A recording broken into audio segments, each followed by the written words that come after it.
keberhasilan proyek besar bukan hanya ditentukan oleh kekuatan teknis, ya, tetapi oleh kekuatan hubungan dengan masyarakat, dengan pemerintah daerah, dengan aparat penegak hukum, baik kejaksaan, BIN, kemudian TNI, Polri, terus kemudian dengan rekanan kita juga, dan terutama dengan tim kita sendiri.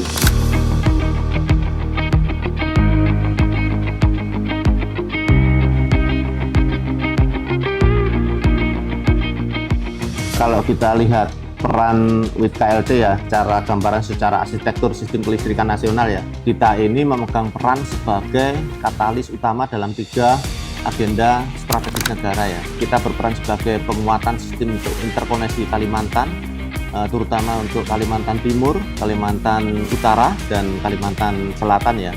Kemudian di sini kita bisa lihat bahwa WIT KLT berada di jalur tulang punggung atau backbone pembangunan transmisi dari Kalimantan Utara, Kalimantan Tengah sampai Kalimantan Timur.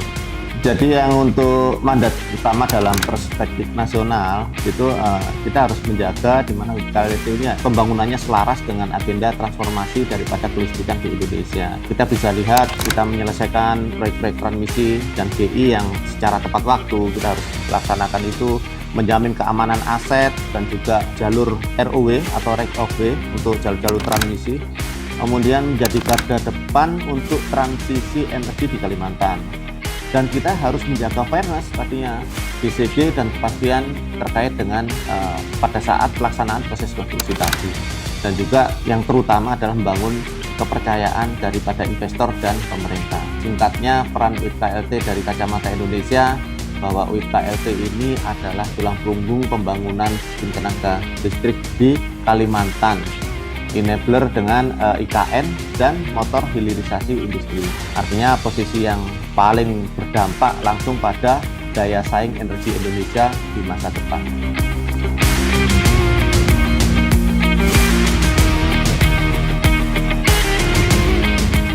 Capaian dari secara keseluruhan ya, helikopter view, memang kita ada beberapa capaian ya yang perlu fokus ya. Memang pertama, eksekusi terkait proyek strategi nasional secara tepat waktu. Nah, ini kita bisa lihat kami WIT KLT sudah membangun backbone transmisi dan GI kunci untuk IKN.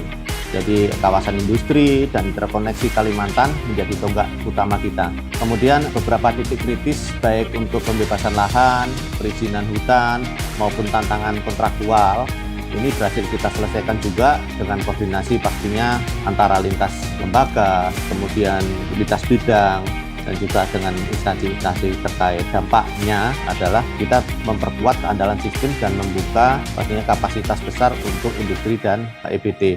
Kemudian yang untuk penguatan keandalan sistem dan integrasi energi bersih, ini kita berhasil menghadirkan infrastruktur yang memperkuat stabilitas sistem Kalimantan Timur, Kalimantan Utara, dan Kalimantan Selatan, sekaligus menyiapkan ekosistem untuk integritas PLTS. Ya, ini ada BES juga dan juga suplai listrik hijau ke IKN nantinya. Ini sebetulnya menunjukkan bahwa WIT KLT itu tidak hanya membangun aset ya, tetapi juga kita ini membangun fondasi transisi energi di Kalimantan.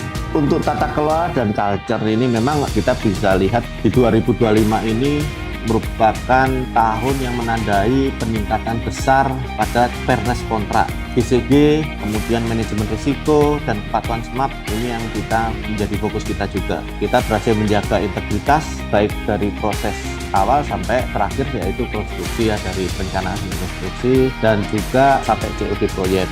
Sekaligus kita juga pastinya saya itu ingin mendorong budaya kerja yang lebih kolaboratif, cepat, dan solutif. Ini yang membuat kepercayaan stakeholder, juga BOD, hingga pemerintah dan investor semakin tinggi kepada WIT KLT.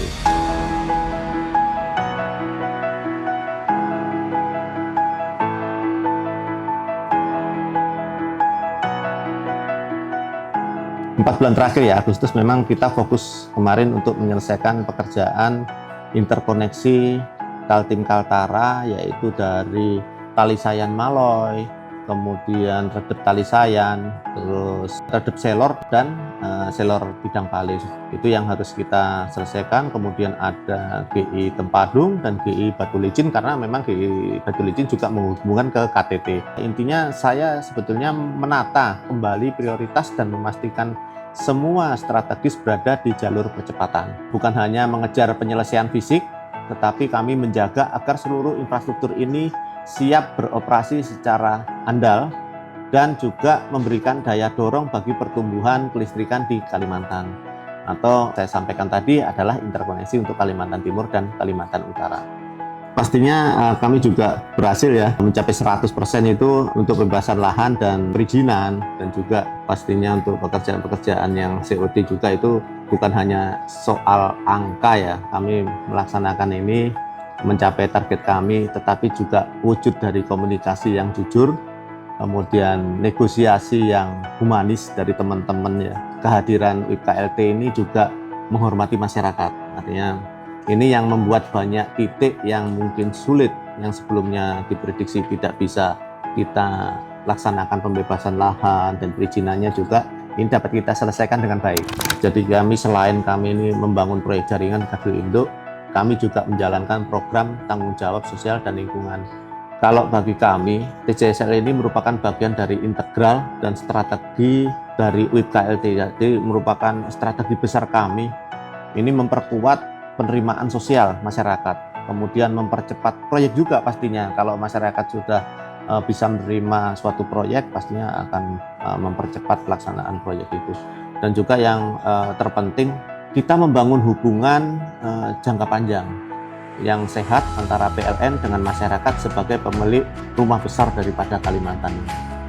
Pelajaran penting yang saya dapatkan ini adalah bahwa keberhasilan proyek besar bukan hanya ditentukan oleh kekuatan teknis, ya, tetapi oleh kekuatan hubungan dengan masyarakat, dengan pemerintah daerah, dengan aparat penegak hukum, baik kejaksaan, BIN, kemudian TNI, Polri, terus kemudian dengan rekanan kita juga, dan terutama dengan tim kita sendiri. Dari pengalaman memimpin di tahun ini ada 3 hal yang menjadi pegangan saya untuk tahun 2026, yaitu yang pertama pentingnya kolaborasi sejak awal. Kenapa? Karena memang proyek ini kan berjalan sangat cepat. Selalu dimulai dengan kolaborasi yang kuat dari awal, komunikasi yang terbuka, kemudian kejelasan peran dari masing-masing bidang, dari masing-masing instansi, dan juga komitmen yang sama terhadap target. Kunci percepatan bukan di akhir, tapi di awal. Kepada seluruh stakeholder kita ya, di sini ada Kejaksaan Agung, kemudian Kejati di Kalimantan, kemudian ada Kejaksaan Negeri juga Kalimantan, BIN, kemudian pemerintah daerah, pemerintah kota, TNI, Polri, PLN Group di Kalimantan, pemilik lahan, kemudian mitra rekanan kita, dan juga masyarakat. Terima kasih atas kepercayaan dan dukungan yang luar biasa sepanjang tahun 2025 bagi WIP-KLT. Kami akan terus bekerja dengan integritas, dengan kecepatan dan komitmen yang menghadirkan listrik handal bagi Kalimantan dan mendukung agenda besar pastinya bangsa, mulai dari IKN hingga hilirisasi industri. Kolaborasi kita tahun ini adalah modal besar untuk melangkah lebih kuat di tahun 2026. Terima kasih semuanya, kami ucapkan, dan salam sehat untuk semuanya.